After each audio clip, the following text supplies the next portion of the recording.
Mana shu xolodilniyga chaqirilganmiz. Xudo xolasa mana os markazimiz betonkada. Shu xolodilniklarimizga motorlar yo'q ekan, motor qo'yishimiz kerak. Mana ahvolini ko'rib turibsizlar, mana oynalarni alishtiramiz. Mana ko'rib turibsizlar. Xudo xolasa. Bitta obzor qilib beramiz. Hurmatli kuzatuvchilarimiz, mana qassob akalarimizning xolodilniklarini yon bokovoy oynalari singan ekan.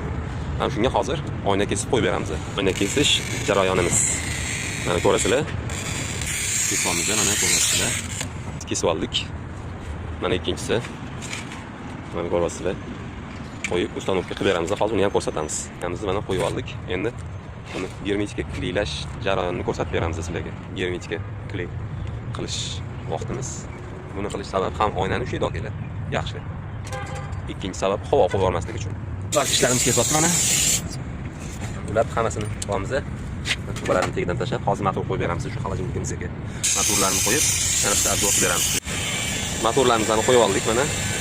Ishlashlarini ko'rsatamiz. Ko'rasizlarmi oqarishini? Hop, oqarib, ishlayapti hammasini. Oynalarni ham qo'yib oldik hammasini.